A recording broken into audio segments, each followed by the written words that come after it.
All right, guys, so let's talk about audience insights. We briefly touched on it before, but I think it's more important kind of to go into a little bit more detail about how to actually use audience insights and use Google Trends when you are formulating these audiences, really to kind of get the data straight from the source of two of the companies that have the most data and are the best at organizing that data in the entire world, Google and Facebook. So audience insights, is available right here in the Business Manager, All Tools, Audience Insights. And we're just going to take a couple real world examples because I think it's kind of the best way to illustrate really just how to find and hone in on your perfect audience, how to figure out things to split test on, interest to split test on when you actually are going out to create your ads. Because that's going to be a big focus in future modules, actually creating the ads, split testing them, duplicating them, but actually knowing how to find the best and most likely interest that your audience that you're targeting, that you're trying to target, is going to be interested in is incredibly important. So let's say that we're like a real estate agent and we were trying to find people who are interested in buying a home. So what do people do if they're, what would they be interested in if they're interested in buying a home, right? So the first thing, and I actually just recently bought a home, one of the first things that I did was I went out and checked on Zillow. So Zillow is, for those of you who don't know, is a website that helps people kind of find new houses and things like that. So if we type in Zillow here in interests, we see that 64% of people who are interested in Zillow are women, 36% are men. We see that the 18 to 24-year-old age bracket drops off dramatically because generally people who are 18 to 24 probably aren't kind of in the market to buy their first home. But people who are in the 25 to 44-year-old range, really that's the sweet spot, right? But I wouldn't have known that, and I wouldn't have been sure about that without having typed this in. So this is a perfect example, right? And again, 55-year-olds to 65-year-olds plus, it drops off dramatically because these people probably aren't, in the market for buying a home because they probably already have a home and it's already paid off and things like that. And so this is definitely our sweet spot, but we do see some action here in the 45 to 54-year-old range, so we wouldn't definitely ignore this. But we do know that 25 to 35, 25 to 34, and 35 to 44 is definitely our sweet spot. So if we were making an ad campaign here, we would actually come in and we would just type 25 to 34. If we were doing this, how we're going to teach via split testing, then I would probably make one campaign and have it 25 to 34. And then I would make one campaign that had one ad set that had 35 to 44-year-olds, just so I could be able to compare, okay, we're getting cost per leads of $2 for our 25 to 34-year-olds, and we're getting cost of leads for $5 for our 35 to 44-year-old. So obviously we'd focus more ad spend and scaling for this age range. So that's kind of the idea of split testing, which we will get into. But for now, I just want to kind of explain how to actually use audience insights kind of in real time. And so we see that there's both men, both genders. Sometimes you'll see that it's like 95% women. And so then showing the ad to men, for example, would be a waste of your ad dollars. And so if this said 95% women, I would choose only women, just so I'd be able to have the highest chance of our ad performing well kind of from the start. Because that's kind of the goal here, guys. Remember, we're just trying to create as many shots in the dark, quote unquote shots in the dark, but we're doing it, intelligently. We're trying to do it in such a way where, it's most likely to succeed and be profitable from the beginning, even though we know that the true profit from Facebook ads comes kind of from iteration, optimizing your ad campaigns, and then obviously, creating custom audiences and retargeting people. And so that's just one thing. So Zillow. So let's see what other things people who are interested in Zillow are also interested in. So if we come to page likes right here, we're going to see that people who are interested in Zillow are also interested in Weight Watchers, which is interesting. Pottery Barn, Pier 1. See, I don't know much about Pottery Barn or Pier 1, but this makes sense, right? People who are buying a new home or looking for a new home are interested in IKEA because they have to get furniture for it. Pier 1, again, you have to get decorations and furniture for your house and things like that, which is interesting because after, obviously the highest affinity score would be for the page that we're interested in. We see that Pottery Barn is number 2. So people who are interested in Zillow are 26 times more likely to also be interested in Pottery Barn than the average Facebook user that's not interested in Zillow. So definitely one that we would want to try would be Pottery Barn. So we'll select that one. Obviously, we'd want them, The basis of our advertising campaign here would be people who are interested in Zillow. So we're going to narrow the audience here and put Zillow. So this means that it must also match. And make sure not to actually accidentally choose employers here because it's only 2,800 people. But we are going to choose the interest of Zillow itself.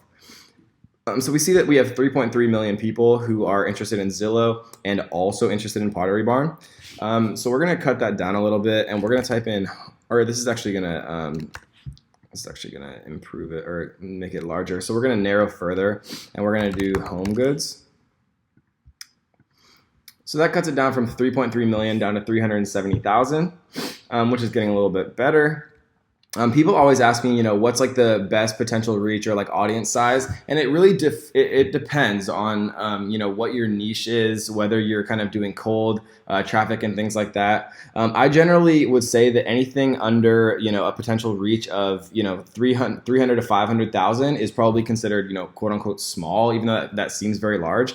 But most lookalike audiences that you're creating have like 2 million or more people in them, in the USA at least, and so generally the range that I'm shooting for is between 300,000 and kind of 2 million, but even those lookalike audiences, I like to cut those down a little bit. And I found that kind of a sweet spot for me is in that 300,000 to 500,000 range. But even if you want to get super, super targeted, you can even go, 100,000 or less, but you're not going to get as many impressions and your ad's not going to get shown to as many people, obviously. So I don't know what Joanna Gaines is. Let's see what this is. Joanna Gaines is... Oh, HGTV. So she must be like somebody who does like house stuff, maybe like decorations or something. And if you're watching this and you know who she is, I'm an idiot. I'm sorry. I just don't watch a lot of TV. So we're going to put in Joanna Gaines here. Joanna Gaines. So we go from 370,000 down to 230,000.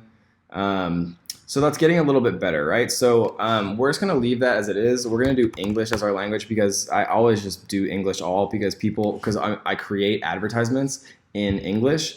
And so we're gonna call this one traffic campaign home buyers interest equal Pottery Barn, Zillow, Home Goods, and Joanna Gaines. Sorry. Okay, so and one other thing that's actually pretty cool, I'm pretty sure that there is a first-time home buyer in here. Yeah, here it is, demographics. So 8.2 million people who are first-time home buyers. And so that cut our audience from 230,000 or whatever it was down to 8,900. And this is broken right now because it's literally not changing. Even with 8,900 people, it's saying it's broad, which is not true. Sometimes this gets a little glitchy, but generally it does work. And so 8,900 people is a very small audience, but if we wanted to, have a very, very high likelihood of getting some type of, success or interest, then having a very small audience would be good. Just so we could kind of prove to ourselves that people are actually going to be interested in our ads and things like that. Because if this tiny audience isn't interested in our ads, then our ads aren't designed correctly. But I generally don't like to make it that small. So what I'm going to do is actually combine some of these and do Zillow here. I'm going to delete this one, and I'm going to put Home Goods in here with Joanna Gaines. And now our audience size is going to be 100,000. So that's I've actually never seen exactly 100,000. So that's pretty good, right? So that's just a way that we can do that. And if we were going to make a split test, we could run this ad exactly how it is. But if we're going to duplicate it, which we obviously are going to duplicate it, because again, testing is how you become successful on Facebook. What we would do is we would duplicate this, and then we would erase all of these, and we would try just Wayfair or just IKEA or just Screaming Owl or just Groupon, right? As just a single interest. And as we get more and more data and our custom audiences start to get populated with data and our lookalike audiences start to get more accurate, then we can use those right here. And then we can just try 1 or 2 interests. And that is when the magic really starts to happen, when you have an accurate custom and lookalike audiences here. And then you're just duplicating it on single interests. And you find those single interests just right here from Audience Insights. And we found that just by putting in an interest. Right? We could do Redfin as well. And we see that on page likes, it changes a little bit. People who like Redfin like the Points Guys, Dave's Killer Bread, right? HomeAway, Kettle Brand, Traditional Medicinals, Zappos, right? And so people who are interested in buying a new home are also interested in wine and whatever this is, and errands, right? Because I think this is a furniture company. And so that's just a great like example kind of how to make audience insights really work for you, just so you don't feel too like overwhelmed. Like, how do I know what age to even start with? Like, how do I know what gender to go after? How do I have any idea what detailed targeting? Let audience insights show you data from the source, right? Don't guess, just look it up. So let's look people who are interested in Zillow. And we're on Google Trends right now, if you didn't see that. And we're going to be targeting people in the United States. So we're going to type in United States here. And we see that people who are interested in Zillow, and I like to do by, I guess we can do it by, let's do subregion. Oh, it disappears, or no, it's down below. No, it disappears. Okay, so we're going to do subregion. And so we're now, instead of just targeting straight up the United States, we're going to target people who are in Oregon, Arizona. I'm doing this so backwards. Sorry. Washington and Idaho. I just did Oregon first because it's where I'm from.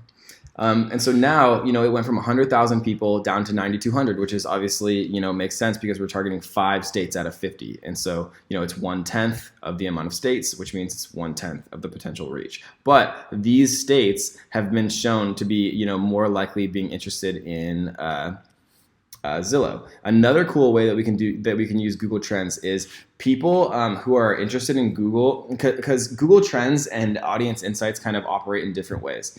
People who like Zillow have already shown their interest, but Google's a little bit different. You don't go onto Google and like a page, and I guess you could with Google Plus, but you don't really.